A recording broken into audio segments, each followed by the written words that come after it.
Lyca production Subaskaran தயாரிப்பில் super star Rajinikanth சிறப்பு தோற்றத்தில் லால் சலாம் பிப்ரவரி 9 முதல் திரையரங்குகளில். நினைவில் நிற்கும் திருமணப்பட்டு விவாஹா தி சென்னை சில்க்ஸ். அறுவடைக்கு தயாரான கரும்பு பயிர். காட்டு தீ போல் பரவிய நெருப்பு. தீயணைப்பு துறையின் மெத்தன போக்கு.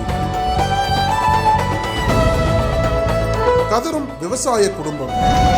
எவ்வளவு அமைச்சாங்க அவங்க? இல்ல எவ்வளவு? திருப்பத்தூரில் சோகம். எவ்வளவு இது வரைக்கும் அவங்க அமைச்சிருக்கிறாங்க?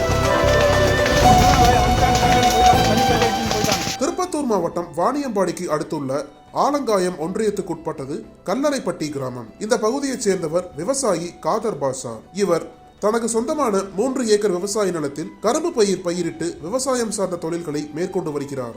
மேலும் இதில் கிடைக்கும் வருமானத்தில் தனது மனைவி குழந்தைகளின் வாழ்வாதாரத்தை மேம்படுத்தி வருகிறார். அந்த வகையில் காதர் பாட்ஷா தனது விவசாய நிலத்தில் கரும்பு பயிர் பயிரிட்டு அறுவடைக்கு தயார்படுத்தி கொண்டிருந்தார். இந்நிலையில் யாரும் எதிர்பாராத சமயத்தில் காதர் பாட்ஷாவின் விவசாய நிலத்தில் திடீரென தீ பற்றியுள்ளது.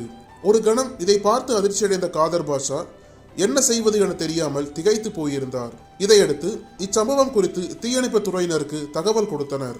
ஆனால் தீயணைப்பு துறையினருக்கு தகவல் கொடுத்து 45 நிமிடங்கள் கழித்துதான் ஸ்பாட்டுக்கு விரைந்தனர். அதன் பிறகு தீயணைப்பு வாகனம் மூலம் விவசாய நிலத்திற்கு சென்று தண்ணீரை பீச்சி அடித்து தீயை கட்டுப்படுத்த முயற்சித்தனர். இத்தகைய சூழலில் களத்தில் இறங்கிய 5 நிமிடங்களில் தீயணைப்பு வாகனத்தில் தண்ணீர் இல்லாததால் தீயை அணைக்க இயலாமல் தீயணைப்பு துறையினர் திணறி போயினர். இதற்கிடையில் தீயணைப்பு வாகனத்தில் தண்ணீரை மீண்டும் நிரப்பி வருவதற்குள் திடீரென கரும்பு தோட்டத்தில் தீ விபத்து ஏற்பட்டு மலமளவென தீப்பற்றி எரிந்துள்ளது. அந்த நேரத்தில் இதையெல்லாம் பார்த்து கண் கலங்கி கொண்டிருந்த காதர் பாஷா ஊர் மக்கள் உதவியுடன் தீயை அணைக்க முயற்சித்தார். ஆனால் அதற்குள் 3 ஏக்கர் கரும்பு தோட்டத்தில் அறுவடைக்கு தயாராக இருந்த பயிர்கள் அனைத்தும் எரிந்து நாசமாகியுள்ளது. இதையடுத்து தனது குடும்பத்துடன் அங்கு வந்த விவசாயி காதர் பாட்ஷா கொழுந்து விட்டு எரியும் கரும்பு தோட்டத்தில் தீயை அணைக்க கடும் முயற்சி செய்தும் பலனளிக்காததால் கதறி எழும் காட்சிகள் மனதை உருக்குவதாக உள்ளது. தற்போது எரிந்து நாசமான கரும்பு பயிர் முழுவதுமாக விளைந்து அறுவடைக்கு தயாராக கொண்டிருந்தது. மேலும் இதனை கரும்பு ஆலைக்கு கொண்டு செல்ல கடந்த 20 நாட்களாக முயற்சி மேற்கொண்டு வந்த நிலையில் திடீரென அரங்கேற்றிய தீ விபத்து சம்பவம் பெரும் அதிர்ச்சியையும் சோகத்தையும் ஏற்படுத்தியுள்ளது.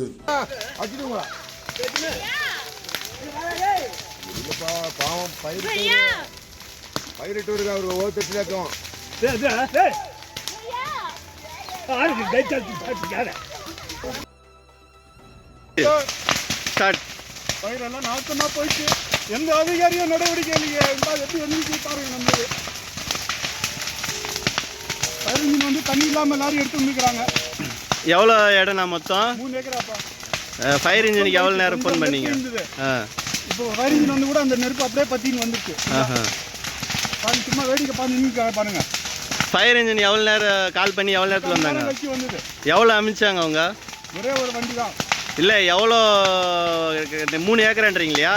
எவ்வளோ இது வரைக்கும் அவங்க அமைச்சிருக்கிறாங்க?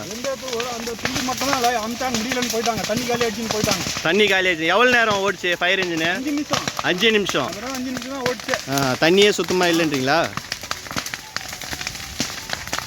பூரா போயிட்டு ஃபில்மேன் சொன்ன ஆர்டர் 20 நாள் தரேன் ஏமாத்திருந்தாரு. இப்போ கரும்பு வெட்டுறதுக்கு நீங்கள் ஆர்டர் எப்போ கேட்டுருந்தீங்க? ஜனவரியில் கேட்டுட்டேன் நான். அப்போ வந்து உங்களுக்கு ஆர்டர் கொடுக்கல, அதனால சரகெல்லாம் ரொம்ப காஞ்சதுனால ஃபயர் பிடிச்சிக்கிச்சு. இது ஃபயர் எப்படி ஈபினால பிடிச்சிக்கிச்சுன்றீங்களா? எப்படி பிடிச்சிச்சு? எப்படி புரிஞ்சுக்கின்னு தெரியலையே. ஈபி லைன் போதுங்களா? போனேன் சாப்பிட போனாக்கா அதுக்குள்ள ஈபி லைன் போதுங்களா? ஈபி லைன் பயிர் மேலே தான் வருது. மொத்தமாக போயிடுச்சு. எங்கள் அப்பா கஷ்டம் எல்லாம் போயிடுச்சு. அனல் பறக்கும் செய்திகளை அப்டேட் செய்து கொள்ள நக்கீரன் களத்தை இப்பவே சப்ஸ்கிரைப் பண்ணுங்க.